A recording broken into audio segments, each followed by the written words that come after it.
Pesan dari ibu saya tiba pagi itu. Bukan dukungan. Bukan penghiburan. Melainkan penolakan tegas untuk bersaksi dalam perintah perlindungan yang saya ajukan terhadap pria yang mendorongku ke dinding dapur saat usia 17 tahun. Siang harinya, saya berjalan masuk ke Gereja Cahaya Lestari yang menjadi venue hari investor perusahaan saya. Dan di sana dia ada, berdiri di panggung seperti orang suci.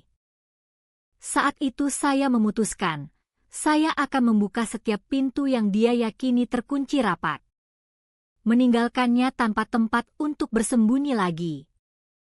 Nama saya Nadia Sari. Saya berusia 32 tahun.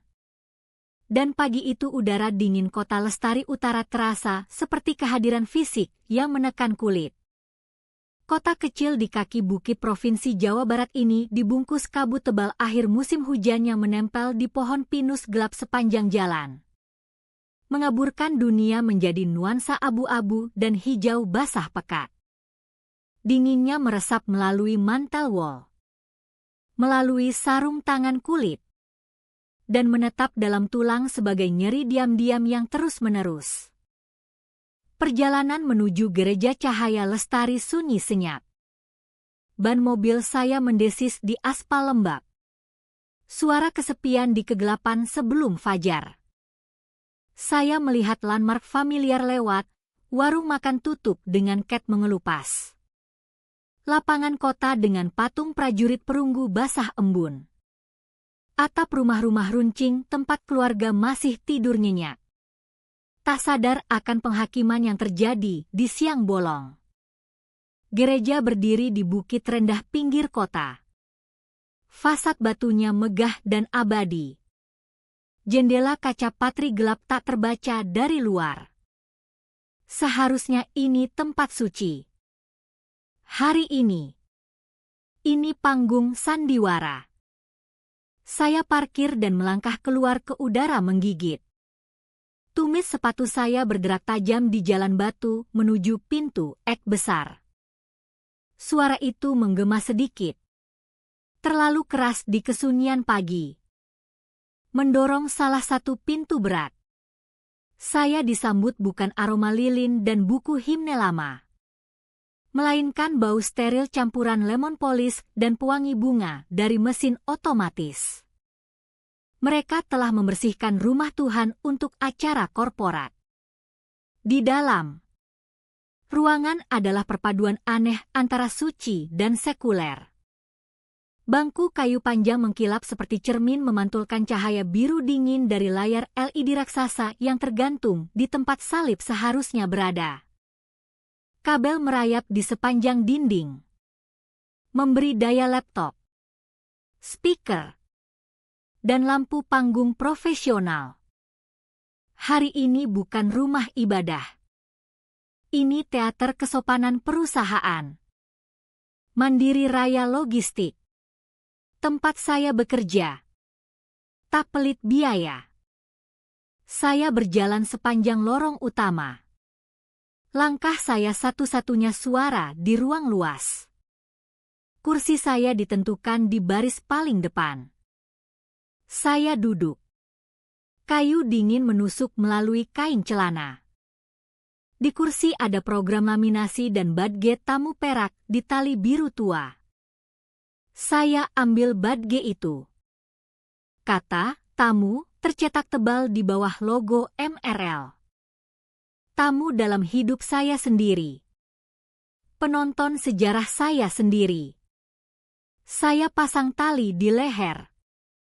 Kartu plastik dingin menempel di dada. Lalu saya angkat kepala ke panggung. Dia ada di sana, Rama Prakasa. Ayah tiri saya. Dia berbicara dengan teknisi. Punggungnya separuh menghadap saya. Tapi saya tak perlu melihat wajahnya untuk merasakan kehadirannya. Itu seperti beban di udara. Penurunan suhu. Dia memakai jas biru tua hampir hitam. Dijahit sempurna. Itu seragam kekuasaannya. Baju besi pria terhormat.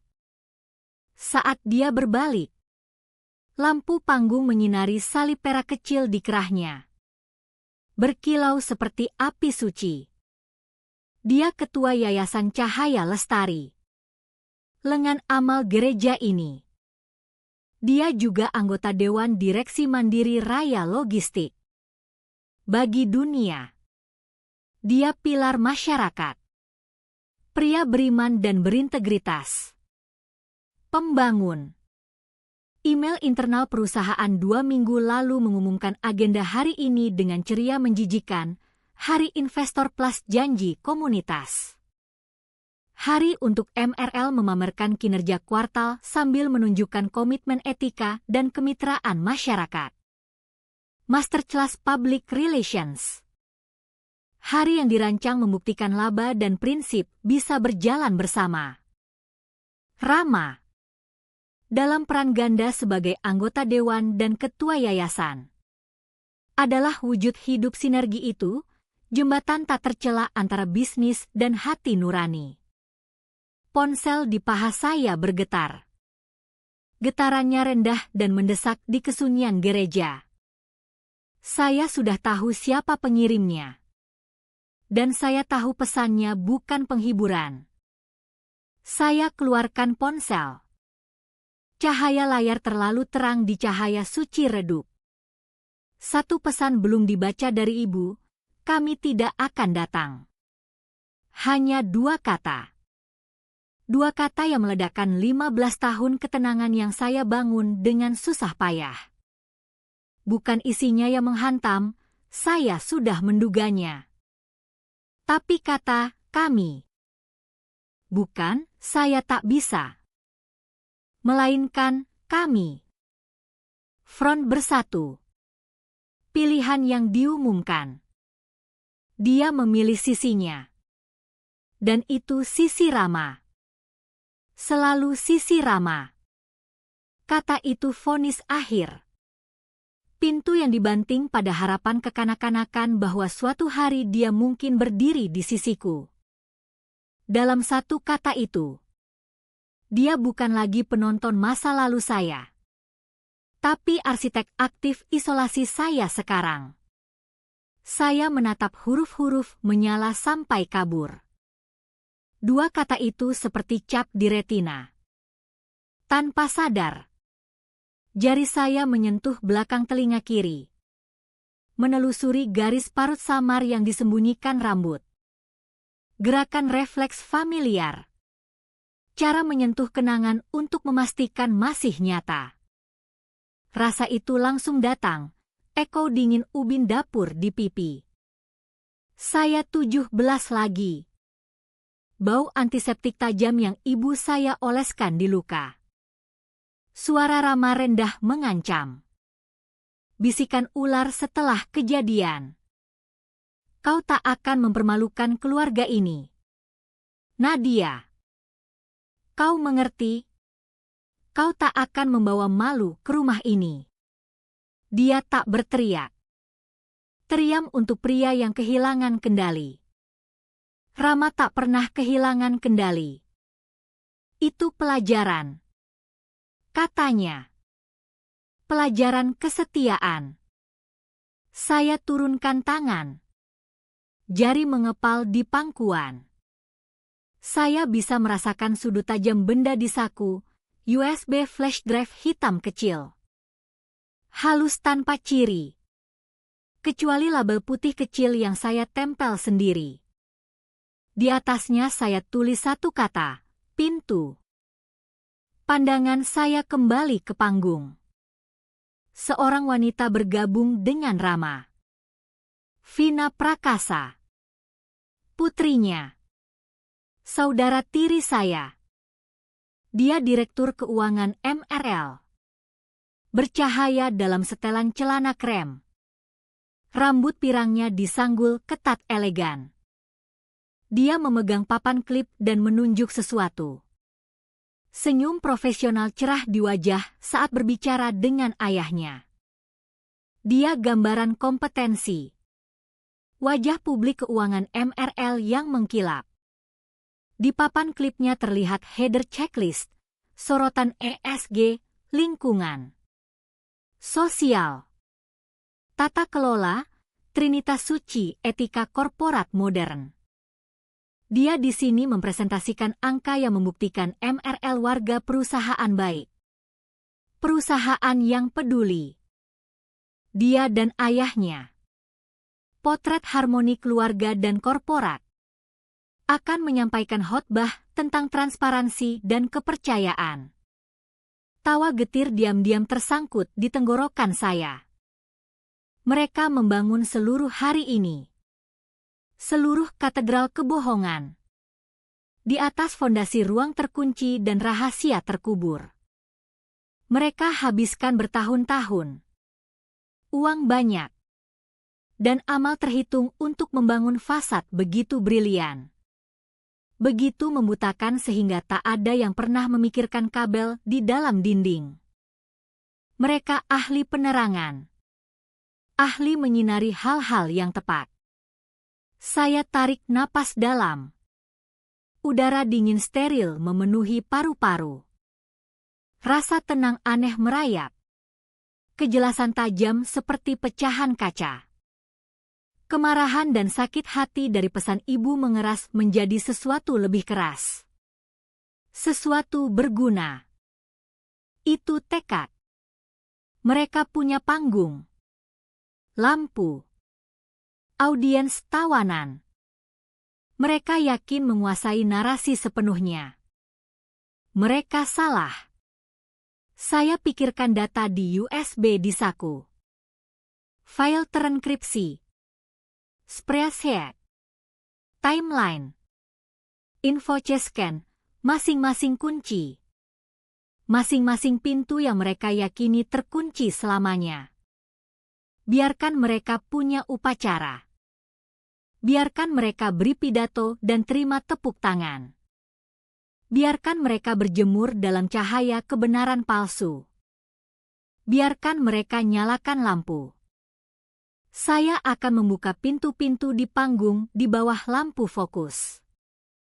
Ayah tiri saya menyetel mikrofon. Gerakan latihan kecil pria nyaman dengan audiens. Vina berdiri di sisinya. Posturnya bukti sekolah swasta bertahun-tahun dan kepercayaan diri tak goyah. Mereka citra sempurna warisan dan kepemimpinan. Wajah publik terhormat dari penyakit pribadi, penyakit revisi sejarah. Ibu saya menulis ulang 15 tahun sejarah dengan satu kata lembut, kecelakaan. Parut di belakang telinga yang butuh 7 jahitan adalah jatuh tak sengaja di dapur. Memar dirusuk seperti bunga gelap adalah tergelincir tak sengaja di tangga. Bukan kebohongan baginya. Itu koreksi. Menghaluskan tepi tajam masa lalu jadi narasi lebih enak.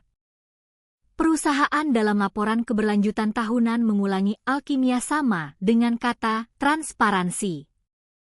Setiap denda regulasi dibingkai ulang sebagai keterlibatan proaktif. Setiap gugatan diselesaikan adalah komitmen resolusi cepat. Setiap rupiah disalurkan melalui Yayasan Cahaya Lestari adalah dedikasi transparan ke masyarakat. Baik ibu maupun perusahaan saya ahli seni gelap yang sama, menggunakan bahasa bukan untuk menerangi, tapi menyembunyikan.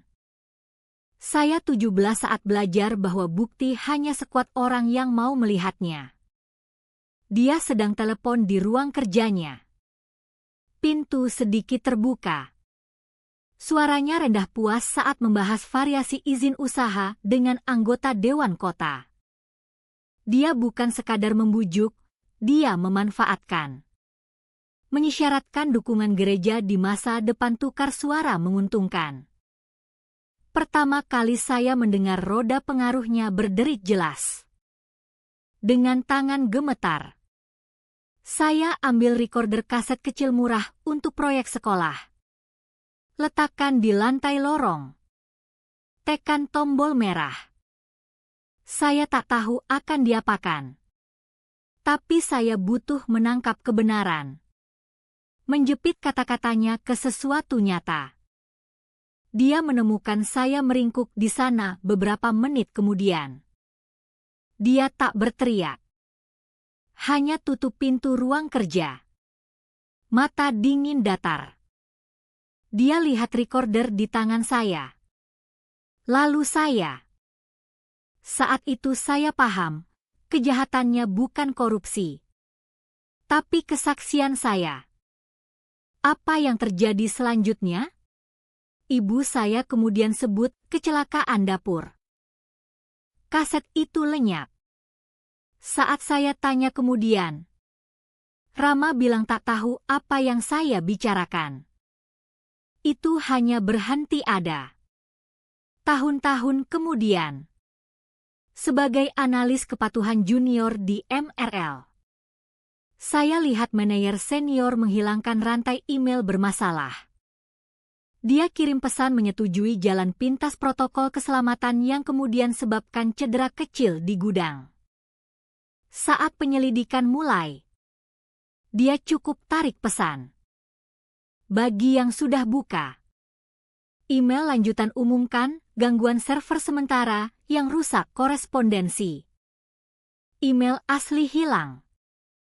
Keberadaannya resmi disangkal. Jadi anggota hantu memori perusahaan.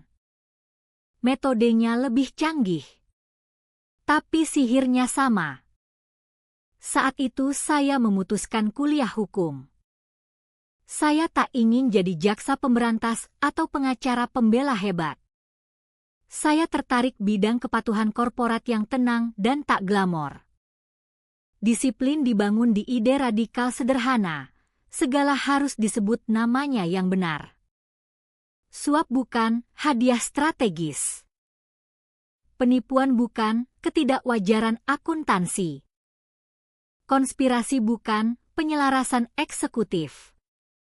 Kepatuhan adalah ilmu mencegah trik sulap. Membangun sistem begitu kuat dan transparan sehingga bukti tak bisa hilang begitu saja oleh yang berkuasa. Itu pemberontakan diam saya. Cara menguasai aturan permainan yang selama ini saya kalah. Saya masuk Mandiri Raya Logistik justru karena reputasinya. Di kertas. Ini benteng etika. Perusahaan terkenal, budaya bersih. Frasa diulang setiap rilis pers. Tapi saya cepat belajar ada jenis bersih berbeda. Ada bersih rumah terawat terbuka sinar matahari. Ada bersih tempat kejahatan.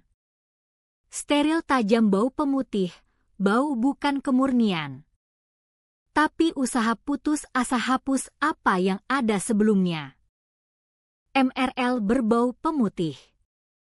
Kebijakan etika sempurna. Kode etik mahakarya hukum. Tapi penegakan selektif. Audit selalu lewat departemen yang tepat.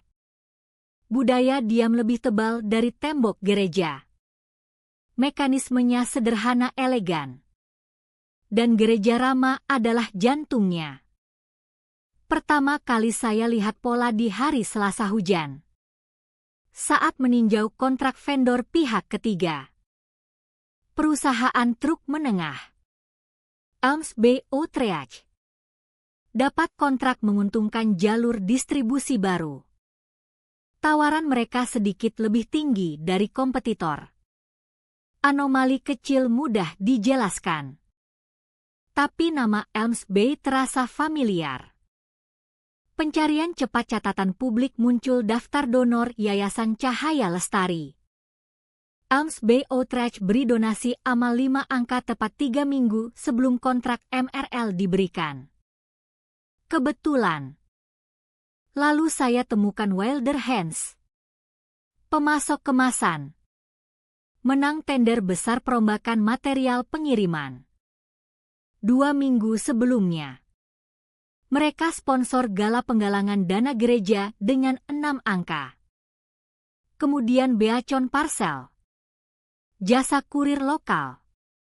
Dapat program pilot pengiriman last mile setelah CEO-nya jadi ketua kampanye modal sayap baru gereja. Satu persatu kebetulan menumpuk jadi kepastian. Donasi adalah biaya bisnis. Yayasan Rama adalah rumah pencucian. Membersihkan suap korporat dengan air suci amal sebelum lahir kembali sebagai kontrak MRL. Vina. Dalam kebijaksanaan tak terbatas sebagai CFO. Buat proses itu anti peluru. Dia perkenalkan inisiatif penyaringan pemasok etis baru yang luas, program yang ironisnya saya tugaskan bantu implementasi. Itu teater korporat brilian. Kebijakan ketat. Tuntut pemasok penuhi standar tertinggi tanggung jawab sosial dan lingkungan. Tapi saat daftar pemasok etis preferensi akhir dipublikasikan, hampir identik dengan daftar donor dermawan yayasan. Vina ciptakan pembenaran legal indah untuk korupsi. Dia bukan sekadar terlibat. Dia arsitek legitimasi. Menggunakan bahasa kepatuhan yang saya dedikasikan hidup saya sebagai perisai. Saya ingat percakapan dengan ibu beberapa tahun lalu setelah saya mulai di MRL. Saya coba lembut ungkap ketidaknyamanan tentang kursi Rama di Dewan. Pertanyaan konflik kepentingan jelas. Dia potong. Suara lelah tak sabar. Nadia. Kau fokus saja kerja, katanya, kalimat yang dipakai seumur hidup saya. Urusan keluarga serahkan ke orang dewasa. Implikasinya jelas, saya masih anak kecil. Melihat komplikasi di mana hanya bisnis dewasa sederhana. Orang dewasa. Dia tak sebut. Terlalu sibuk bangun hantu dan cat backdrop untuk diganggu kebenaran. Jadi saya lakukan yang dia bilang. Saya fokus kerja. Kerja jadi pengumpulan benang diam sabar. Saya kumpul serpihan digital dan jejak kertas yang mereka anggap tak berarti.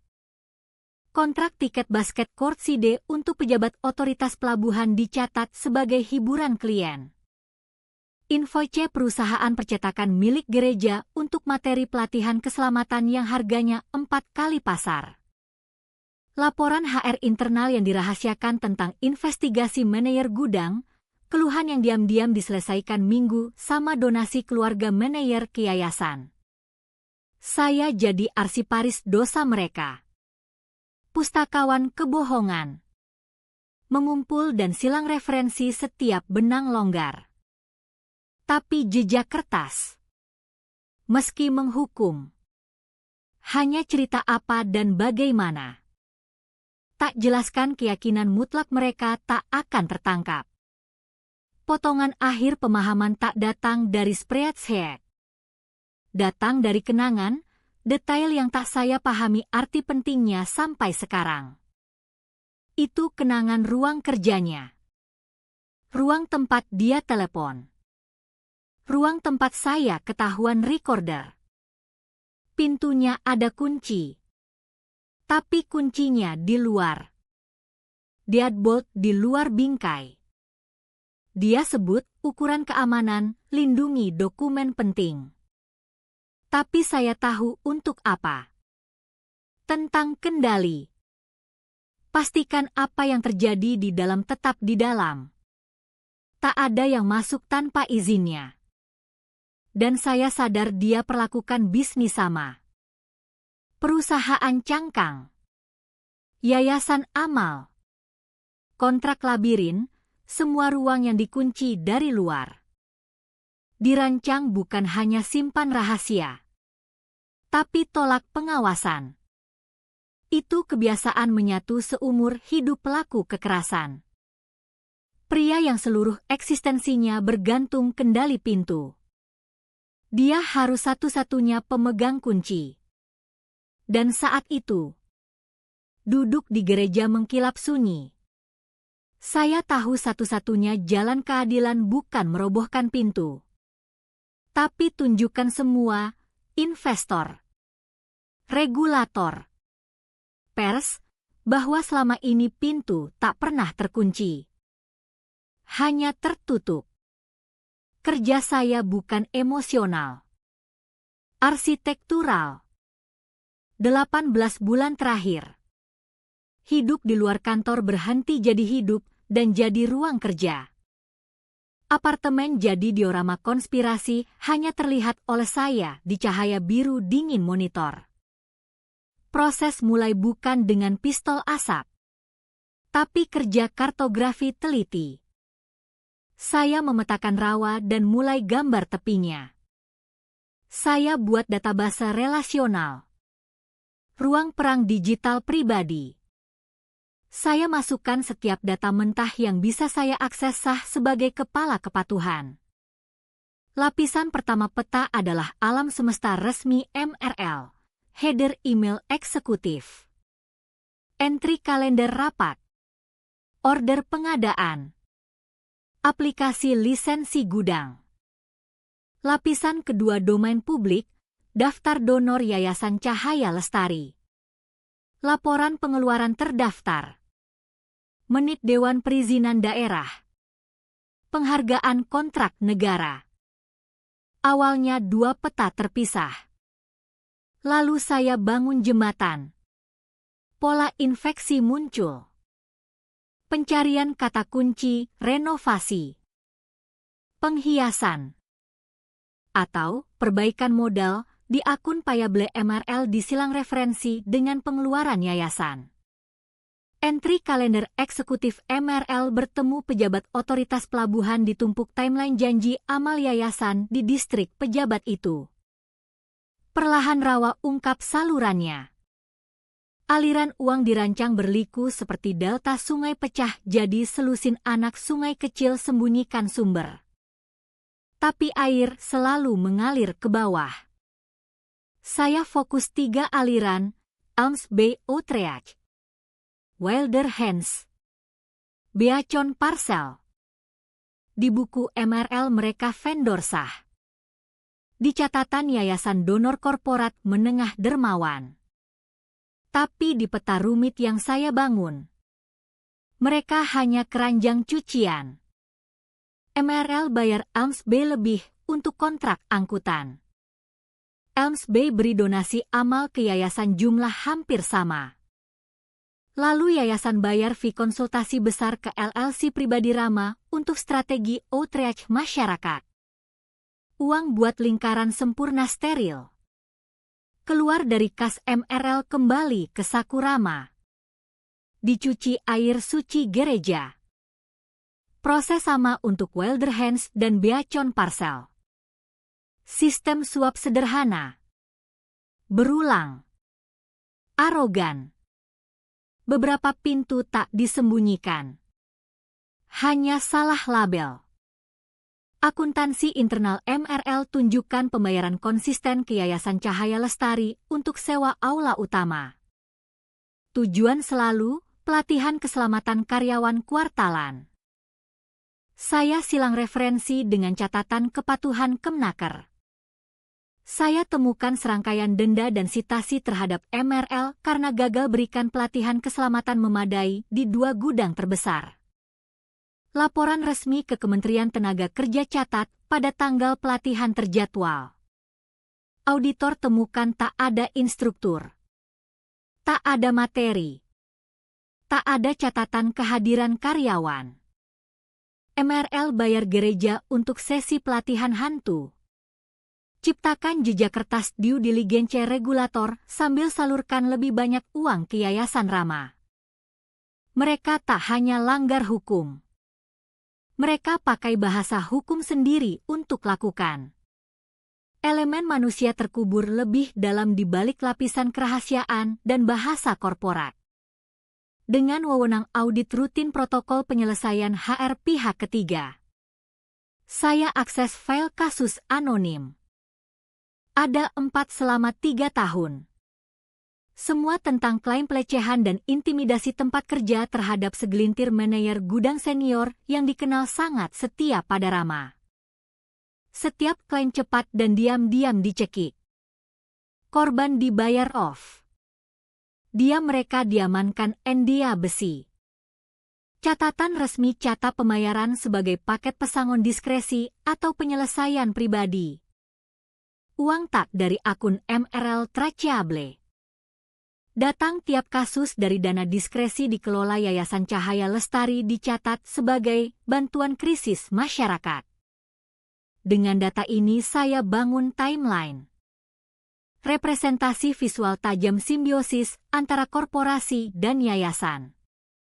Setiap kali MRL hadapi krisis internal, penyelidikan Kemnaker, klaim pelecehan, audit mengancam, donasi besar tak terjadwal muncul di buku yayasan dari vendor atau donatur pribadi. Yayasan jadi dana cadangan pribadi Rama. Alat padamkan api MRL sebelum panas. Hubungan simbiosis indah, dosa perusahaan beri makan gereja. Gereja absolusi perusahaan. Investigasi butuh langkah berani akhir. Saya perlu masuk sistem gereja sendiri. Audit keamanan tahunan beri dalih. Gereja sebagai penerima dukungan amal signifikan MRL dan vendor kunci hosting acara jatuh di bawah kebijakan manajemen risiko pihak ketiga kami. Saya sendiri masuk tinjau protokol keamanan fisik dan digital mereka. Di server lokal, saya temukan tepat yang dicari. Sistem keamanan canggih mereka catat setiap event. Gerbang utama. Pintu samping, pintu kantor administrasi, semua dijadwal otomatis. Setiap override manual. Setiap akses setelah jam dicatat waktu dan ID kartu kunci. Butuh kurang 1 jam unduh log 2 tahun terakhir. Audit keamanan fisik juga izinkan saya periksa kamera. Kamera pintu kecil diskret di atas pintu belakang sayap administrasi. Pura-pura pantau pengiriman. Tapi arsipnya cerita lain. Saya duduk 3 malam gosok terabi Votage. Lewati truk pengiriman dan gerakan staf gereja. Realitas malam kedua muncul. Votage Selasa dan Kamis malam larut konsisten tunjukkan mobil mewah, Lincoln Navigator hitam, Lexus sedan perak, Cadillac Escalade hijau gelap, parkir di pintu belakang lama setelah gereja tutup. Pria berjas mahal keluar. Diterima masuk. Keluar 1-2 jam kemudian. Saya cek plat nomor. Milik eksekutif MRL. CEO Elms Bay dan Wilder Hands. Dan 2 anggota Dewan Perizinan Kota. Ini bukan tempat ibadah. Ini klubuse. Setiap bukti adalah file, spreadsheet Excel lacak aliran uang. PDF sitasi Kemnaker. Laporan HR dirahasiakan scan. Data mentah log pintu. Klip video kedatangan malam. Saya buat folder transkripsi baru di drive eksternal Sandbox. Saya namai folder master pintu. Setiap file di dalamnya exhibit terpisah. Satu pintu yang mereka pikir terkunci permanen. Kuncinya dibuang. Saya temukan semua. Pintu terakhir hampir tak saya temukan. Di subfolder dalam sekali di server akuntansi gereja. Salah label, perlengkapan pastoral. Saya hampir lewat. Anggap berisi info C Alkitab atau pamflet konseling. Rasa ingin tahu. Atau insting lebih dingin. Buat saya buka. Di dalam serangkaian kwitansi scan dari toko keamanan online khusus. Saya klik yang terbaru. Info C untuk pesanan dikirim ke kantor administrasi gereja. Perawatan Rama Prakasa. Mata saya scan daftar barang. Udara di paru-paru jadi es. Barang, Belenggu tangan berat baja nikel. Jumlah 2. Belenggu kaki baja rantai las. Jumlah 2. Titik jangkar dinding kapasitas 1000 pon. Jumlah 1. Di catatan bawah info C. Untuk digunakan di ruang konseling pastoral. Saya tutup file. Diorama lengkap. Setiap potong ada. Arsitektur teknis dingin kejahatan finansial besar tiba-tiba mendarat di realitas mengerikan ruang kedap suara tunggal dan info C alat kendali mutlak. Kerja tak lagi soal uang atau kuasa. Soal pintu terberat terakhir dan hal tak terucap di baliknya saat pelaku kekerasan yakin terkunci dari luar. Penemuan info C ruang konseling pastoral itu mendarat di perut seperti balok es. Horor di luar dunia klinis penipuan finansial tanpa darah. Pintu ke ruang yang tak saya tahu ada. Dan kehadirannya ubah konteks segalanya.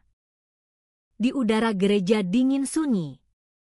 Saya rasakan getar ponsel lagi, eko hantu pesan yang sudah saya baca. Saya lihat layar sekali lagi. Kami tidak akan datang. Kata-kata tak lagi sekadar pengkhianatan. Vonis.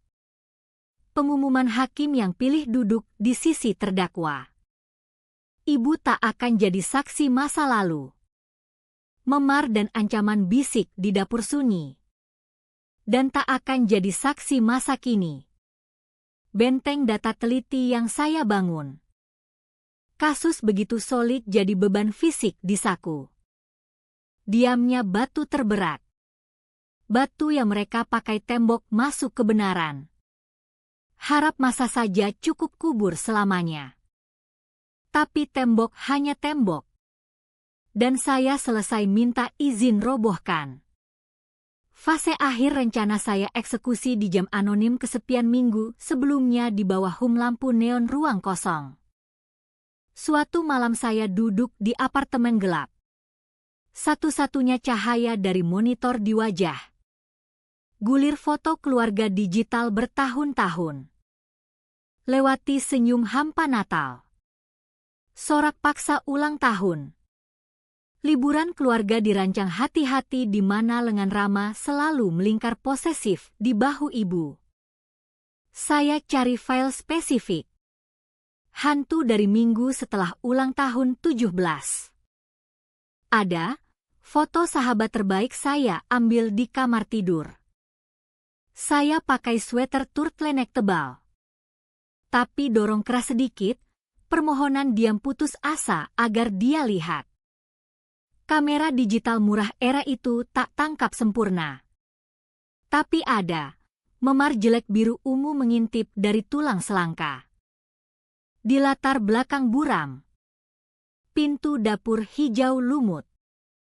Pintu yang dia lemparkan saya. Printer kata kehidupan. Dengung mekanis rendah di sunyi. Keluarkan foto di kertas glossy. Tinta bau tajam kimia. Foto terasa licin dingin. Potongan nyata kenangan yang mereka coba ubah jadi asap. Hari berikutnya saat istirahat siang. Saya ke kantor pos kecil pusat kota.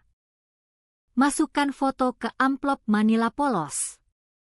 Alamat ke apartemen sendiri. Dorong ke meja. Saya lihat petugas banting stempel pos dengan dentuman memuaskan. Bukti bukan tindakan itu sendiri. Tapi bukti memar ada di tanggal spesifik. Manuver legal dingin. Pesan kirim lintas waktu dari saya ke saya. Jika tak ada yang mau jadi saksi untuk saya jadi saksi untuk diri sendiri. Stempel pos adalah kesaksian saya. Minggu sama. Saya tulis pernyataan. Duduk meja sampai jam 3 pagi. Lampu kota glitter jauh acuh di luar jendela. Saya tak tulis catatan harian penuh sakit dan marah. Saya tulis dokumen hukum. Untuk audien 1, saya. Latihan penamaan benar. Insiden 24 Oktober bukan kecelakaan. Itu serangan fisik dilakukan Rama Prakasa. Ancaman lanjutan bukan disiplin keluarga. Itu intimidasi saksi. Setiap kalimat palu. Hancurkan eufemisme porselen keluarga bangun perdamaian palsu. Saya tak tulis bujuk ibu atau apel nurani siapapun. Saya deprogram diri. Ajar diri bicara bahasa tanpa kebohongan. Agar saat waktunya tiba, kebenaran satu-satunya kosakata tersisa. Langkah berikut, temukan sekutu yang fasih bahasa itu. Lewat layanan pesan terenkripsi. Saya hubungi pengacara buruh dan pelapor di kota pelabuhan. 2 jam jauhnya. Namanya Alisa Dewi. Kantornya sederhana modern. Pandang pelabuhan industri abu-abu kota. Wanita 50-an mata tajam potongan rambut lebih tajam. Dengar usul saya tanpa kedip emosi. Saya jelaskan mafia sance korporat. Pelanggaran Kemnaker. Skema kickback. Saya bilang punya sumber di file HR. Saya bilang ada korban pelecehan yang dibungkam. Mereka tak akan bicara, katanya datar. Endia besi. Balasan bunuh karir. Mereka akan, jawab saya. Jika tak perlu bicara publik. Identitas dilindungi. Perusahaan dipaksa bertindak atas kesaksian anonim tapi diverifikasi. Kami habiskan 1 jam garis strategi. Terus akan didirikan. Dia jadi arbiter. Terima dan verifikasi keluhan anonim. Tak ada korban harus tunjuk muka. Tak ada risiko pekerjaan. Perannya brankas. Peran saya beri kunci. Dengan kerangka dia. Saya hubungi. Gunakan data mentah file HR identifikasi 2 karyawan gudang yang ajukan keluhan awal ditekan. Saya kirim email tak traceable dari komputer perpustakaan umum ke akun anonim yang saya duga mereka pantau. Pesan sederhana, saya tahu apa yang terjadi. Saya punya bukti. Ada cara aman bicara. Hubungi alamat ini jika ingin pintu dibuka. 3 hari hanya sunyi. Saya rasakan beban batu berat itu. Kemungkinan ketakutan lebih kuat daripada keinginan keadilan. Lalu malam keempat. 2 email muncul di inbox terenkripsi. Dari akun berbeda. Pesan hampir identik. Pertama, saya punya catatan. Saya punya saksi. Kami akan datang jika pintu aman. Kedua, dia coba hancurkan saya. Saya akan bersaksi apa saja jika keluarga saya aman. Kami akan datang jika pintu aman. Kami akan datang. Kata-kata Eko. Inversi pesan ibu. Janji bukan penolakan. Tapi janji bersyarat. Jika pintu aman, tanggung jawab keselamatan dan keberanian mereka jadi milik saya. Dan sekarang, duduk di gereja. Rencana terasa mengerikan nyata. Saya angkat kepala lewati panggung. Lewati layar LED dingin. Ke langit-langit melengkung tinggi. Balok kayu gelap melengkung tinggi seperti rusuk binatang purba tertidur.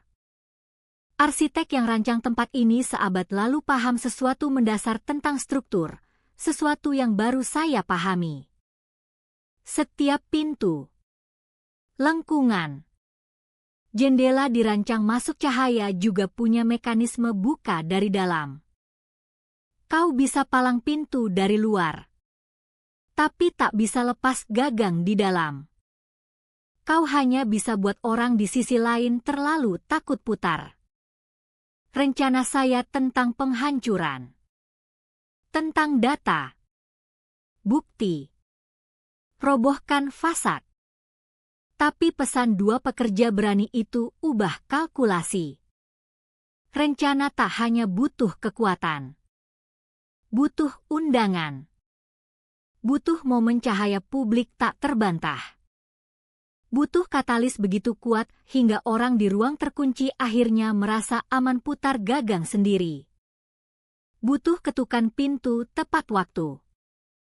Malam sebelumnya, saya lakukan langkah teknis akhir di USB hitam label pintu.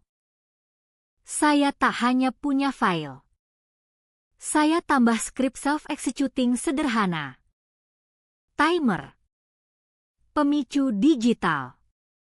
Saat teknisi AV colok drive ke laptop presentasi dan klik file ditentukan, akan putar slideshow ESG Vina sesuai rencana. Tapi skrip jalan diam di latar. Hantu di mesin. Dan pada saat tepat yang saya tentukan, saat Rama dijadwalkan naik podium pidato kunci tentang iman dan masyarakat, skrip eksekusi. Tutup presentasi ESG. Luncurkan milik saya. Buka pintu-pintu. Lampu panggung terang. Gumam rendah investor yang datang mereda. Suara profesional ceria lewat sistem suara sambut semua ke hari investor MRL. Saya masukkan ponsel kembali ke saku. Beban pesan ibu masih ada. Tapi bentuknya berubah. Tak lagi batu tembok masa lalu. Batu basah yang saya asah masa kini. Dia tak akan datang. Tapi saya, dan sekarang orang lain, akan. Presentasi mulai. Acara mulai dengan presisi liturgi terlatih. Lampu ruangan redup. Tinggalkan hanya cahaya suci panggung brilian. Skor orkestra inspiratif rendah membengkak lewat speaker. Jenis musik bebas royalti sinyal penting dan tak menyinggung. Di layar LED raksasa, logo MRL muncul dari pusaran partikel biru hijau digital. Vina Prakasa berjalan ke tengah panggung. Setelan celana kremnya mercusuar kemurnian lawan latar gelap. Dia senyum. Ekspresi hangat dan otoritas terkalibrasi sempurna. Musik pudar. Selamat pagi, mulainya. Suara jernih percaya diri. Menggema sedikit di ruang luas. Dan selamat datang. Selamat datang ke babak baru Mandiri Raya Logistik. Babak didefinisikan 3 prinsip inti, transparansi, kepercayaan, dan masa depan hijau sejati. Di belakangnya Slide mulai dansa elegan. Bergerak dengan keanggunan mesin terlumasi baik. Setiap masterpiece desain grafis korporat. Grafik pai warna teal abu-abu ilustrasikan pengurangan jejak karbon MRL. Grafik batang tunjukkan pendakian bajik investasi masyarakat. Montase video diproduksi licin tampilkan karyawan beragam senyum bicara budaya korporat MRL luar biasa. Simfoni pujian diri dan Vina konduktor mahirnya. Dia bicara etika rantai pasok. Inisiatif keragaman. Nilai pemegang saham tak terpisah dari nilai sosial. Dia pakai kata berkelanjutan 7 kali dalam 5 menit. Sempurna. Tak tembus. Kebohongan. Lalu Rama naik panggung. Vina mundur. Serahkan sorot ke ayah dengan pandang bangga filial. Dia ke podium. Bukan seperti anggota dewan. Tapi pendeta ambil mimbar. Letakkan tangan kedua sisi. condong maju. Ciptakan keintiman langsung dengan ratusan investor dan pemangku kepentingan di bangku. Terima kasih, Vina, katanya. Suara bariton rendah resonan diasah tahun khotbah dan pengumuman ruang rapat. Vina bicara masa depan. Dan dia benar. Tapi saya di sini bicara yayasan karena kau tak bisa bangun masa depan kuat di fondasi lemah. Dia jeda. Biarkan bobot kata meresap. Kamera sisi panggung feed live stream pan lambat dramatis. Dari wajah tulus Rama ke salib kayu sederhana besar di dinding belakang. Di Mandiri Raya. Kita bangun masa depan di fondasi iman. Iman pada orang kita. Iman pada masyarakat. Dan iman pada prinsip sederhana abadi melakukan hal benar. Ditepuk tangan buatan yang ikut pidato pembukanya. Saya gerak. Sebelumnya saat pergaulan pra-acara. Saya pantau teknisi AV pasang stasiun di ceruk kecil sisi panggung. Dia muda. Mungkin kontraktor. Tampak kewalahan. Meja kecil dengan laptop. Mixer. Baris USB hitam identik. Masing-masing label tape putih. Intro MRL. Deck ESG. Janji komunitas. Satu master key presentasi hari. Saat perhatian semua di kopi dan kue. Saya dekati stasiun pura-pura cari stop kontak. Teknisi sibuk bicara manajer venue. Beberapa detik krusial. Punggungnya berbalik. USB saya sendiri. Replika sempurna sampai label ESG tulis tangan di tangan. Tukar diam sederhana. Satu plastik hitam tukar plastik hitam. Milik saya hanya lebih berat oleh bobot kenangan. Densitas tak ada yang rasakan. Saya berjalan pergi. Hati dingin drum mantap dirusuk. Sekarang. Saat Rama lanjut khotbah moralitas korporat. Saya pantau belakang kepala teknisi muda. Dia ikuti skrip. Siap klik file berikut. Bagian saya hampir selesai. Di baris belakang. Saya lihat dua jurnalis dari koran lokal Kota Lestari dan stringer jurnal bisnis Kota Pelabuhan. Mereka dengar sopan. Catat sesekali. Tak tahu apa yang datang. Tip anonim yang saya kirim samar. Janji hanya ketidaksesuaian signifikan di feeling publik MRL yang terungkap saat presentasi investor. Saya beri instruksi spesifik jam 10.42 pagi, buka file transkripsi terlampir. Kata sandi, pintu terbuka. MC profesional. Pria senyum memukau suara madu hangat. Kembali panggung saat Rama selesai. Terima kasih, Pak Prakasa atas kata-kata inspiratif.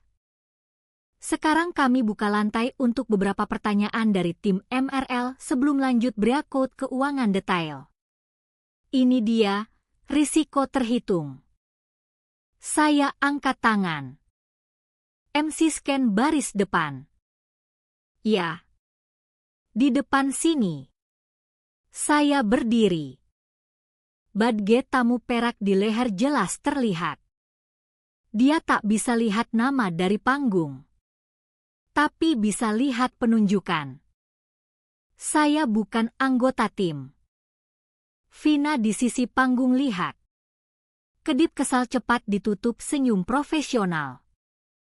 Sebelum MC bicara. Dia maju anggun. Kami senang ambil pertanyaan Anda di sesi Kia umum setelah review keuangan, katanya. Nada menyenangkan sempurna. Sepenuhnya dismisif. Segmen ini hanya untuk karyawan kami. Dia tutup saya. kategorikan sebagai orang luar. Sempurna. Saya angguk kecil setuju. Tentu, kata saya. Duduk lagi. Saya terima aturannya. Saya tunggu. Jawaban. Bagaimanapun. Tak datang dari suara saya. Datang dari layar. Saya lihat jam digital bawah ponsel. Pukul 10.41. Rama senyum. Berjemur dalam kemurahan sendiri. Vina lihat papan klip. Sudah fokus segmen berikut. Audiens sunyi. Penuh harap. Teknisi jari di mouse. Semua normal. Lalu jam loncat ke pukul 10.42. Sesaat tak terjadi apa-apa. Hati saya berdegup. Skrip gagal? Teknisi lakukan beda? Lalu mulai. Lampu overhead utama gereja kedip sekali. Penurunan mendadak ke senja dan kembali. Di layar LED raksasa. Slide kelompok sukarelawan MRL tanam pohon hilang. Diganti layar hitam tajam dengan teks klinis putih. Di atas heading, log akses pintu belakang Yayasan Cahaya Lestari. Di bawah deretan data, tanggal, waktu. Semua setelah jam 10 malam. Dan nomor ID kartu kunci. Gumam bingung kolektif riak di bangku. Di panggung.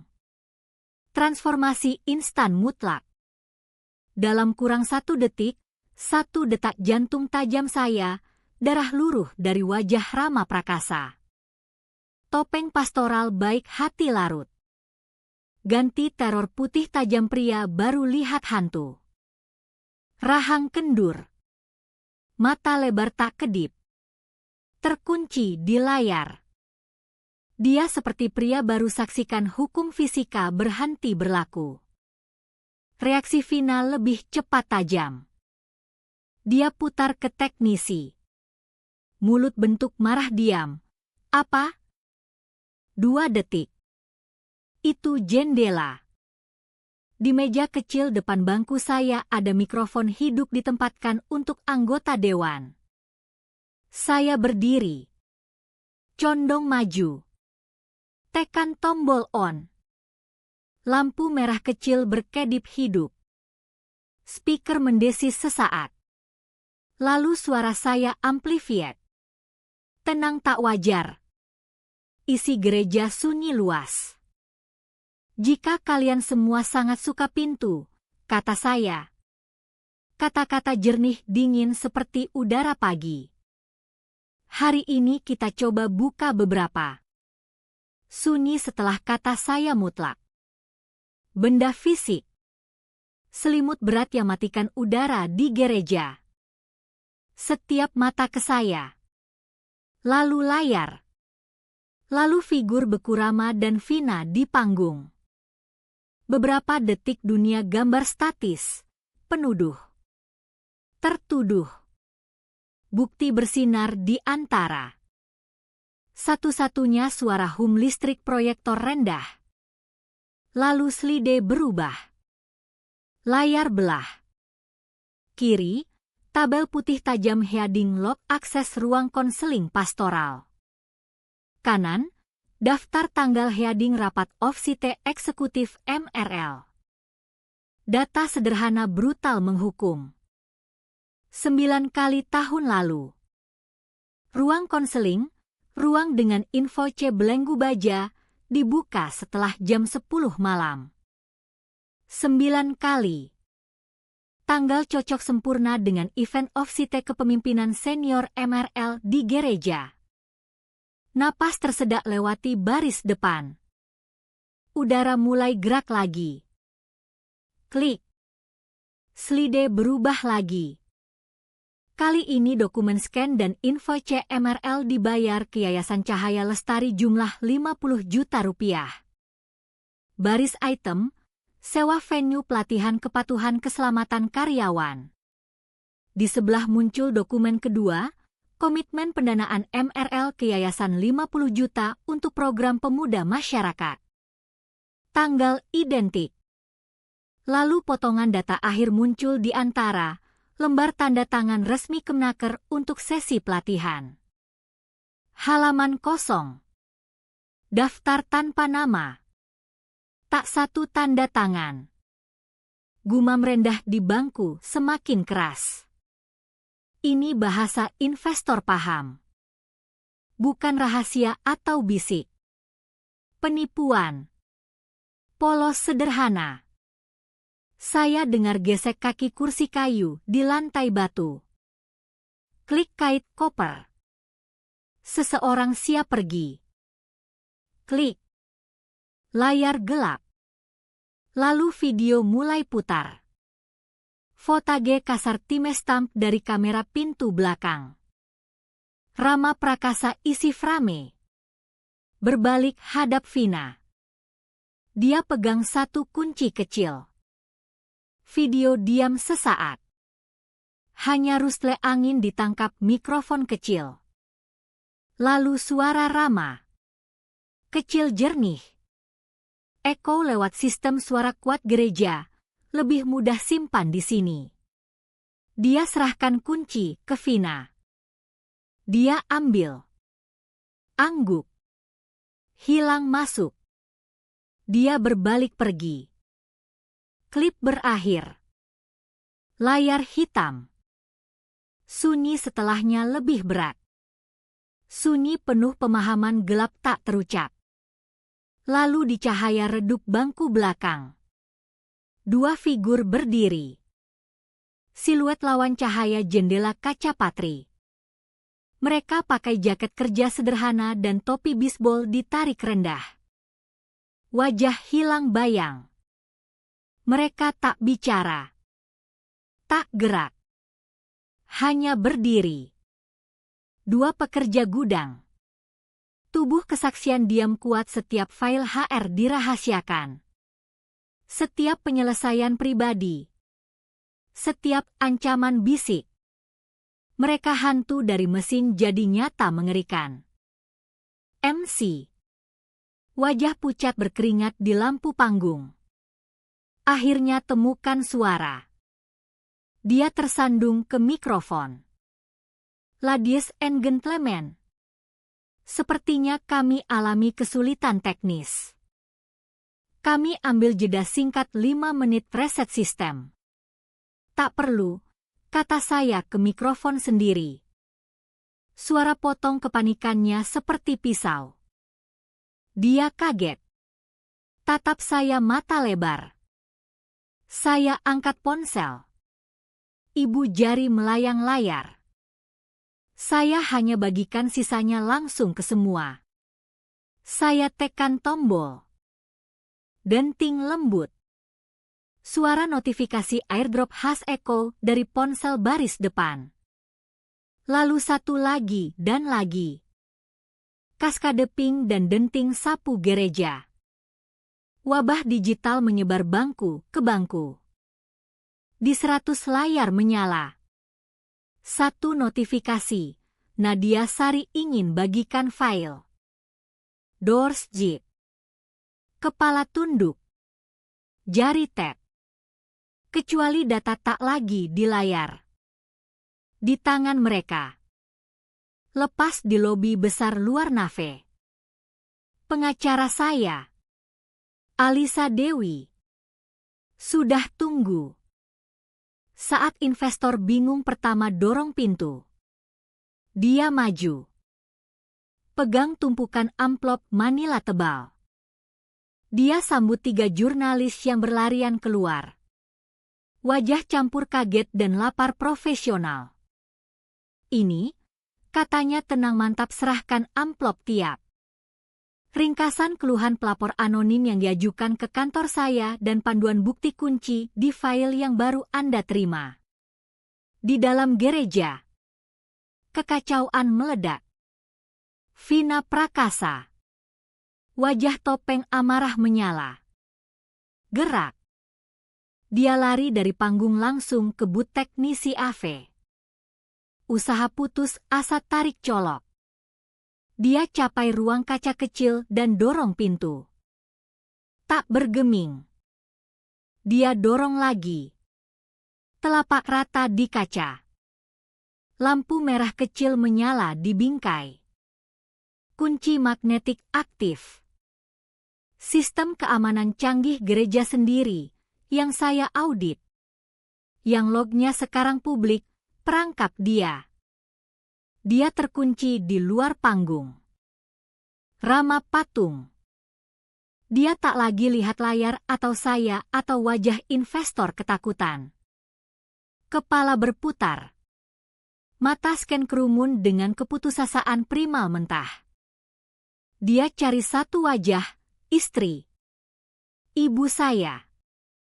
Mata sapu kursi yang seharusnya dia duduki lalu sapu lagi. Kursi kosong. Dia tak datang. Dia benar-benar sendirian. Saya angkat mikrofon sekali lagi. Suara pelan tapi sampai setiap sudut. Potong obrolan panik. Saya lihat dari figur hancur Rama kedua pria masih berdiri diam di belakang. Tak ada yang harus datang kecuali pintu aman, kata saya. Kata-kata janji dan vonis. Hari ini. Pintu aman. Kepanikan ruangan ombak kacau naik. Orang berdiri. Bicara saling tindih. Suara simfoni sumbang bingung dan amarah. Tapi kepanikan respons emosional. Mesin yang saya bangun dirancang lari di logika dingin murni. Saya tak angkat suara. Tak perlu. Saya mulai bicara ke mikrofon hidup. Dan ketenangan tak terduga suara potong kebisingan. Diamkan ruangan lagi. Ini bukan ledakan. Ini audit. Sebelum anggota dewan manapun coba pergi, mulai saya. Suara rata terukur. Saya ingin arahkan perhatian ke kebijakan tata kelola korporat MRL sendiri. Khususnya bagian 11 pasal 4. Protokol donasi amal dan kemitraan masyarakat. Saya jeda. Biarkan mereka proses kata. Saya lihat penasihat umum perusahaan. Pria bernama Arthur Kurnia. Kaget seolah saya pukul. Dia tahu kebijakan lebih baik siapapun. Dia tahu apa yang datang. Kebijakan, lanjut saya. Hafal kata dari ingatan. Suara tanpa intonasi. Mengandung klausul clawback standar. Bunyi. Dan saya kutip, jika mitra amal atau penerima dana MRL ditemukan terlibat aktivitas tidak etis, ilegal, atau penipuan, atau jika donasi sendiri ditentukan komponen pengaturan quid pro quo, MRL berhak mutlak hentikan semua pendanaan dan tuntut pembayaran penuh segera semua dana sebelumnya. Saya biarkan kalimat menggantung udara. Ini pintu hukum pertama. Kebijakan MRL sendiri. Kata mereka sendiri jadi senjata lawan mereka. Keran uang ke Yayasan Cahaya Lestari baru saja dimatikan. Selanjutnya, lanjut saya. Pandang sapu 3 anggota Dewan MRL lain duduk pucat di bangku depan. Anggaran dasar perusahaan bagian 3 pasal 2 mewajibkan sesi darurat Dewan segera saat presentasi tuduhan kredibel penipuan vendor atau perilaku ilegal oleh eksekutif senior. Memorandum formal garis besar tuduhan ini dan dukungan bukti awal dikirim kurir ke kantor Pak Kurnia jam 10.45 pagi hari ini. Anda, mulai saat ini, sedang dalam sesi. Ini pintu prosedural kedua. Tak ada sapu bawah karpet. Tak ada tunggu badai lewat. Aturan mereka sendiri. Arsitektur kuasa mereka. paksa mereka bertindak. Mereka terperangkap proses rancangan sendiri. Seolah cuek. Layar raksasa belakang panggung yang gelap menyala lagi. Tak tampil spreadsheet rumit atau video lain. Tampil gambar tajam tunggal, screenshot email. Pengirim Vina Prakasa. Penerima kepala akuntansi MRL. Subjek, info C pelatihan gereja. Isi email satu kalimat brutal, tandai info C sebagai pelatihan. Ruang gereja gratis. Fresko kejahatan mereka dilukis 20 kaki tinggi, cahaya biru putih. Investor yang tersisa tatap. Sisa kebingungan menguap. Ganti kepastian dingin keras. Saya lanjut. Suara satu-satunya suara di ruangan selain ketuk diam panik di 100 ponsel.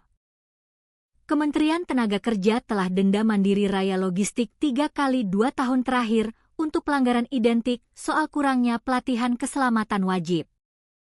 Setiap denda dibayar bukan perusahaan tapi vendor pihak ketiga Beacon Parcel yang lalu kirim invoice inflated ke MRL untuk konsultasi logistik. Ini bukan kesalahan ketik. Ini pola multitahun penipuan disengaja dirancang tipu Badan Regulasi Federal. Ini pintu ketiga. Pintu keluar perusahaan ke pemerintah federal. Saya pantau investor. Wajah mereka berubah. Kaget awal ganti intensitas fokus baru. Mereka tak lagi tonton drama korporat. Mereka hitung paparan. Mereka gulir isi doors zip di ponsel. Mata gerak cepat. Pikiran balap. Saya hampir lihat kata berkedip di pantulan kacamata mereka. Satu kata yang benar-benar penting di ruang seperti ini. Risiko. Risiko. Risiko. Dimensi moral tak relevan. Tapi risiko bahasa mereka paham sempurna.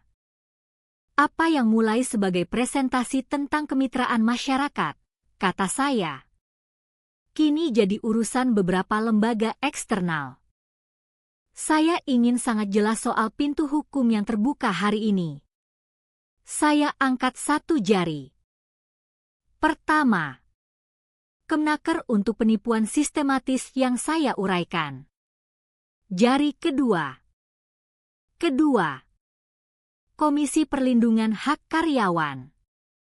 File rahasia yang diberikan berisi kesaksian anonim terverifikasi dari banyak karyawan soal klaim pelecehan dan intimidasi tempat kerja yang secara ilegal ditekan pakai dana disalahgunakan dari Yayasan Amal. Ini pelanggaran sistemik UU Ketenagakerjaan. Jari ketiga. Kejaksaan Agung Provinsi yang punya yurisdiksi atas penipuan amal dan nirlaba. Bukti tunjuk Yayasan Cahaya Lestari tak beroperasi sebagai yayasan sah. Tapi kendaraan pencucian uang untuk pejabat korporat. Jari keempat. Direktorat Jenderal Pajak. Sebagai organisasi 501C3 setara. Yayasan Bebas Pajak. Penggunaan sistematis terdokumentasi untuk pengayaan pribadi dan malversasi korporat adalah penggelapan pajak kejahatan.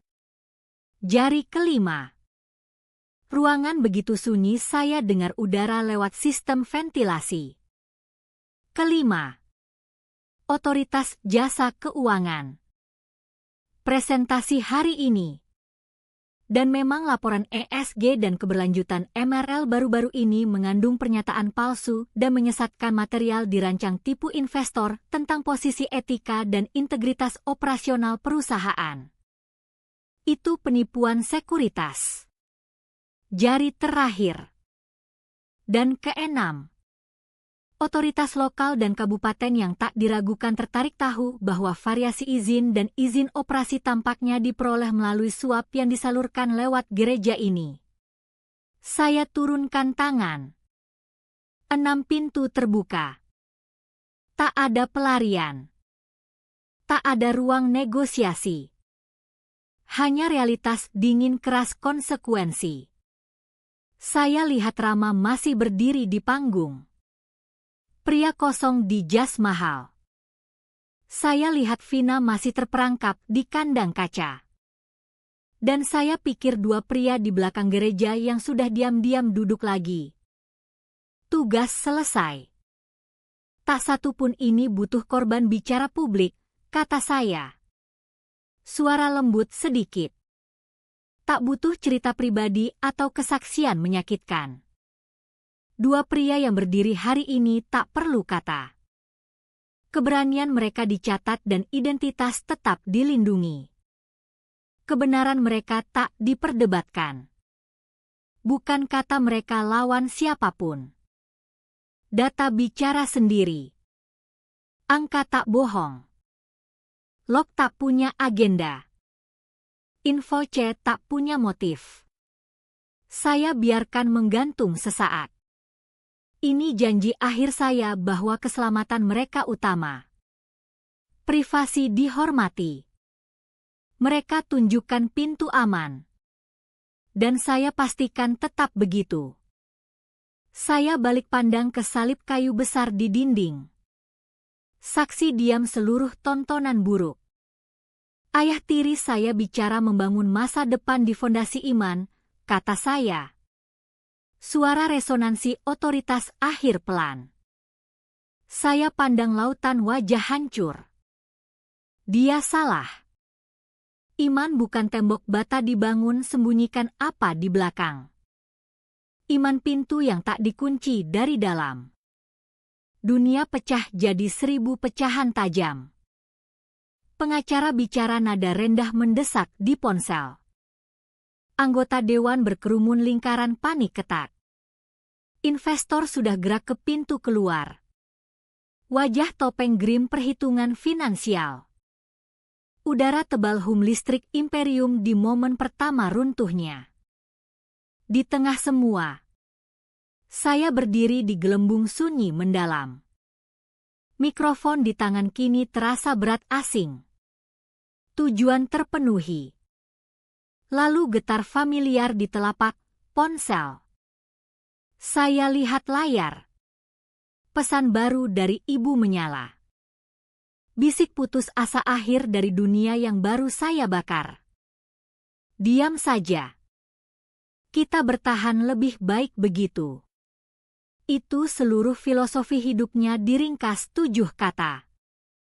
Permohonan bukan perintah. Doa ke dewa diam yang dia sembah puluhan tahun. Bertahan baginya tak pernah soal kebenaran atau keadilan. Soal bertahan. Buat diri cukup kecil hindari radius ledakan. Obati luka dalam dengan perban tipis penyangkalan. Dia mohon saya kembali ke bunker bersamanya. Bahkan saat dinding runtuh. Saya tak ketik balasan. Tak ada kata lagi untuk percakapan itu. Untuk seumur hidup percakapan itu. Sebaliknya. Ibu jari gerak layar tenang terlatih. Buka galeri foto. Gulir lewati screenshot dokumen hukum. Lewati footage kamera pintu buram. Sampai temukan foto yang saya ambil pagi itu di cahaya abu-abu dingin apartemen. Saya kirim ke dia tanpa keterangan. Gambar amplop manila kuning rapuh usia. Alamat saya sendiri ditulis depan dengan huruf kursif dramatis sedikit 17 tahun saya. Tinta biru pudar berair. Sudut kanan atas cap pos dengan stempel dibatalkan. Tanggal mencolok hitam dan 15 tahun tua. Amplop robek atas. Di samping isi, foto gadis turtleneck. Memar gelap mekar seperti rahasia di tulang selangka. Pintu dapur hijau lumut. Saksi buram latar. Dan di samping foto. Kertas notebook bergaris kecil dilipat buka begitu sering lipatannya lembut seperti kain. Di atasnya tinta biru pudar sama 5 kata. Janji saya buat diri di gelap, jika tak ada yang datang. Saya akan. Itu jawaban saya. Kebenaran 15 tahun terakhir. Bukti diamnya dan catatan janji saya. Satu gambar katakan, saya bertahan cara Anda bertahun-tahun. Hari ini saya coba cara saya. Saya masukkan ponsel ke saku. Saya berjalan beberapa langkah ke mimbar utama yang ramah pakai khotbah Injil kebohongan. Kayu poles halus dingin di bawah tangan. Dari saku dalam jaket, saya keluarkan yang asli, amplop kuning. Foto glossy usang. Catatan rapuh terlipat. Saya tak angkat untuk audiens tersisa lihat. Tak undang pers panik yang kini ditahan pintu utama ambil foto. Ini bukan eksibit. Epilog. Saya letakkan amplop dan isi pelan di mimbar. Persembahan akhir diam di altar kemunafikan. Saya lihat tinta pudar. Hantu wajah muda saya sendiri. Dan kejelasan nyeri mendalam basuh. Saya habiskan begitu banyak hidup marah pada ibu karena tak pilih saya. Tak berdiri bersama saya. Tapi sekarang saya lihat, saya tak minta dia pilih sisi pertempuran. Saya hanya bongkar tembok yang dia kira rumah. Saya robohkan bata diamnya. Penyangkalannya. Filosofi bertahan segala cara. Dan tunjukkan ruang kosong dingin di belakang. Pilihan keluar dari reruntuhan harus pilihan dia sendiri. Seolah dipanggil pikiran. Suara resonan dalam mulai isi gereja. Bong. Lonceng perunggu besar di menara mulai berdentang. Bukan denting riang pelayanan minggu. Dentang lambat hikmat tunggal. Bong. Suara tandai waktu. Panggil pria bertanggung jawab. Rapat dewan darurat sedang dikumpul. Di ruang belakang entah di mana di tempat suci kosong ini. Mesin keadilan korporat kini bangun penuh dan takut pada tanggung jawab sendiri mulai berderit. Itu cue saya. Bagian saya dipertunjukkan selesai. Saya balik punggung panggung. Mimbar dengan kesaksian pribadi diam. Reruntuhan hidup Rama Prakasa. Saya berjalan turun 2 anak tangga pendek dari cancel ke lantai utama. Gerakan terasa signifikan. Seperti langkah ambang ke negara berbeda. Udara di sini. Jauh lampu panggung. Lebih dingin. Saya jaga mata depan. Berjalan lorong tengah panjang. Langkah Eko di ruang tiba-tiba luas. Saya tak lihat wajah investor yang kini bicara ponsel nada bisik mendesak. Kata seperti divest. Penyelidikan. Katastrofik potong udara. Saat sejajar pintu belakang panggung. Figur muncul dari bayang. Wanita kemeja hitam celana sederhana. Headset teknisi di leher. Wajah pucat anonim. Salah satu belasan pekerja belakang panggung yang buat acara seperti ini jalan. Dia langkah ke jalur saya sesaat. Mata bertemu. Tak tawarkan jabat tangan atau senyum. Hanya condong dekat.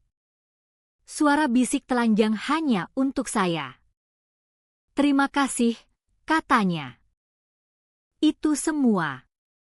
Dia mundur ke bayang. Dan saya lanjut jalan. Namanya tak penting. Wajahnya mungkin tak pernah saya lihat lagi. Tapi 2 katanya lebih bernilai dari seluruh kapital pasar yang kini mengalir deras dari Mandiri Raya Logistik. Dia bukan investor. Bukan pengacara. Bukan jurnalis. Hanya orang di latar. Dan dia tahu. Saya capai pintu ek raksasa belakang gereja dan dorong satu terbuka. Udara musim gugur bersih dingin pukul wajah. Suara lonceng berdentang ikut keluar. Hitung mundur akhir era. Satu dentang hikmat bergema setiap kali. Kekacauan di gereja simfoni panik terkendali. Tapi kerja nyata terjadi di ruang kecil sesak di luar aula utama, ruang kelas sekolah minggu. Ironis. Dinding penuh poster laminasi cerah cerita Alkitab, Bahtera Nuh, Daud dan Goliat, Daniel di gua singa. Di tengah ruang, sekitar meja dirancang anak 7 tahun. Duduk anggota Dewan MRL tersisa. Lutut mereka tekan bawah meja kecil. Jas mahal tampak absurd di kursi plastik warna primer. Arthur Kurnia, penasihat umum, berdiri di papan tulis putih kecil. Punggung ke mereka. Dia tak strategi. Dia pimpin eksekusi. Suaranya monoton rendah mantap. Suara pria baca vonis sudah diputus. Usul untuk penangguhan sementara segera Rama Prakasa dari tugas sebagai direktur independen. Pending hasil investigasi penuh. Dia jeda. Buka spidol papan. Setuju semua. 3 tangan naik langsung tanpa ragu. Insting bertahan kuat. Kurnia buat 3 tanda hitam tajam di papan. Menentang. Sunyi. Usul lolos, kata Kurnia datar. Dia tak lihat Rama yang tak di ruang. Dia ditahan di kantor pendeta. Kandang emas. Tamu di reruntuhan kerajaannya sendiri. Usul kedua, lanjut Kurnia. Ritme mesin. Tak kenal ampun, letakkan Direktur Keuangan Vina Prakasa pada cuti administratif berbayar tak terbatas segera. Sebelum dia panggil suara. Pintu ruang kelas meledak terbuka. Vina berdiri di sana. Wajah topeng amarah dan tak percaya tegang pucat. 2 satpam venue berdiri canggung belakang. Kalian tak bisa lakukan ini, katanya. Suara desis rendah berbahaya. Ini mimpi buruk public relations. Kalian butuh kami kelola fallout. 1 anggota dewan. Pria bernama Sterling. Veteran belasan krisis korporat. Tatap dia mata dingin abu-abu seperti laut musim dingin. Kelola saja. Vina. Kau adalah fallout. Berikan 48 jam, mohonnya. Suara retak pertama kali. Topeng melorot. Hanya 48 jam untuk unggul narasi. Sterling tak kedip. Lihat Kurnia. Panggil suara. Arthur. Lalu balik Vina. Suara turun bisik lebih keras dari teriak. Kau punya 15 menit kosongkan meja. Suara formalitas. 3 tanda hitam lagi di papan. Vina tatap. 5 garis hitam aritmatika akhir brutal. Dia tampak ditampar. Satpam antar lembut tapi tegas keluar ruang. Kurnia balik ke dewan. Genderang lanjut. Usul akhir otorisasi anggaran firma akuntansi forensik pihak ketiga independen dan Konsil Hukum Eksternal lakukan investigasi komprehensif ketuduhan. 3 tangan. 3 tanda. Usul lolos, kata Kurnia. Dia tutup spidol. Menit akan mencerminkan. Konsekuensi riak keluar dengan kecepatan tak terhenti gelombang kejut di ruang rapat darurat. Kurnia sudah di laptop draft pemberitahuan formal. Ditujukan ke Yayasan Cahaya Lestari. Subjek: pemutusan pendanaan segera, tuntutan pengembalian. Klausul clawback aktif. Tali kehidupan finansial yang bakar seluruh enterprise korup bertahun-tahun putus dengan satu klik. Setiap rupiah MRL donasikan. Setiap info C penipuan mereka bayar kini utang dikumpul. Di luar. Tanda dunia nyata pertama menyusup. Satu sedan tak bertanda parkir pinggir jalan. Tak diperhatikan di kekacauan investor pergi dan fan media datang. Kepala polisi kota. Pria bernama Miller yang ramah main golf bertahun-tahun. Keluar kursi penumpang. Dia tak pakai wajah televisi. Disambut wanita setelan bisnis ketat yang tunggu. Dia serahkan file hukum tebal disegel. Dari kantor Kejaksaan Agung Provinsi. Di dalam ringkasan bukti dan surat perintah geledah baru ditandatangani untuk kantor administrasi Yayasan Cahaya Lestari. Kepala polisi lihat. Wajah muram. Angguk. Ini tak lagi urusan lokal. Lepas dari tangannya. Pintu ek besar gereja terbuka lagi. Bukan tamu atau investor kali ini. Tim 4 orang pakaian biasa masuk. Wajah tak ekspresi profesional. Mereka akuntan forensik, tim depan investigasi. Orang yang pegang pintu bukan pendeta atau tetua. Teknisi AV muda ketakutan yang diinstruksikan kerjasama penuh. Dia pegang pintu. Mata lebar. Warga sipil lihat tentara lewat. Pakar masuk tempat suci. Rumah rahasia akan dilucuti tulang. Di panggung. MC bingung dapat instruksi. Dia kembali mimbar utama. Ketuk mikrofon gugup. Ladies and gentlemen, mulai. Suara tegang. Senyum plastik dijahit wajah. Kami minta maaf gangguan. Acara ditunda sementara. Silakan nikmati refreshment di lobi. Saya berdiri dekat bangku pertama. Pantau potong akhir klik tempat. Saya maju ke lorong. Tidak. Kata saya. Suara mudah bawa di aula setengah kosong. Dia lihat bingung. Acara selesai. Saya naik mimbar tempat saya tinggalkan amplop. Badge tamu perak masih di jaket. Saya lepas. Plastik dingin di tangan. Saya pegang sesaat. Relik dari hidup yang berakhir 1 jam lalu. Lalu letakkan di mimbar samping amplop kuning. Tak buat suara keras. Hanya klik kering akhir. Suara kunci putar kunci terakhir. Saya balik dan berjalan pergi. Tak lihat belakang. Tak perlu. Saya rasakan matanya di punggung. Nadia. Suara Rama. Datang dari sisi panggung tempat dia dikawal pengacara dan satpam. Bukan perintah. Bukan ancaman. Suara pria di momen sadar permainan hilang. Papan kosong dan semua pionnya pergi.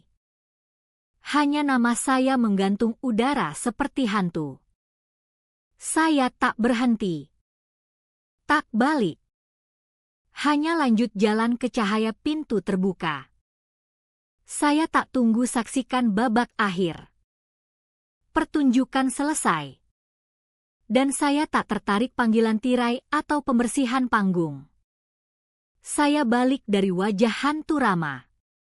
Kerumun panik dewan. Seluruh pertunjukan hancur. Dan berjalan. Lorong panjang gereja terasa terowongan. Dan pintu terbuka cerah di ujung satu-satunya yang nyata. Saya tak lari. Langkah mantap terukur. Setiap langkah di batu dingin tanda baca akhir sengaja. Saat dorong pintu ek berat. Dunia luar masuk. Banjir sensasi begitu bersih tajam hampir buat pusing. Matahari bakar kabut pagi. Langit biru cerah menyakitkan. Udara renyah dingin bau tanah lembab dan tajam bersih hutan pinus keliling kota Lestari Utara. Bau realitas. Jauh. Saya dengar dengung rendah truk kayu ganti gigi di Jalan Raya 17. Dunia tak berhenti. Tak tahan napas. Hanya lanjut. Acuh tak acuh. Saya langkah ke teras batu kehangat matahari. Biarkan pintu berat ayun tutup belakang. Suara tak banting. Tapi dentum dalam final. Suara penutupan mendalam. Lama saya hanya berdiri. Biarkan cahaya dan udara basuh. Baptisan di biasa. Simpul di dada. Not saya bawa 15 tahun. Mulai longgar cengkeram. Lalu ponsel bergetar. Intrusi digital kasar di bagian analog. Saya keluarkan. Layar hampir terlalu terang di sinar matahari mendadak. Pesan baru di grup chat kepemimpinan senior MRL. Forum saya masih secara teknis anggota. Dari Sterling. Anggota dewan yang tutup Vina. Nadia. Dewan minta kehadiran Anda sebagai kepala etika interim. Ironi begitu tebal pahit saya rasakan. Mereka ingin saya bersihkan tempat kejahatan. Mereka ingin pembakar pimpin pemadam kebakaran. Mereka lihat apa yang saya lakukan bukan pemberontakan. Tapi aplikasi kerja ultimate, demonstrasi kompetensi. Mungkin di dunia mereka. Itu. Ibu jari saya gerak layar. Ketik satu kalimat jelas. Pernyataan syarat bukan penerimaan, hanya jika pintu tetap tak terkunci dari dalam. Saya kirim. Saya tak butuh gelar, uang, atau persetujuan mereka.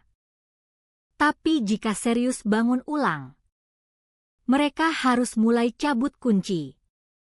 Kuasa buka pintu harus milik semua. Ponsel bergetar lagi hampir langsung. Tapi bukan balasan.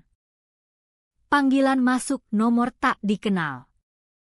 Saya ragu sesaat. Lalu jawab. Letakkan ponsel di telinga tanpa bicara. Sunyi sesaat. Lalu suara pria kasar tak familiar. Mungkin salah satu pekerja gudang. Mungkin orang lain sepenuhnya. Seseorang yang tak pernah saya kenal. Yang punya cerita sendiri. Ruang terkunci sendiri. Terima kasih, kata suara. Tebal emosi yang tak bisa saya namai.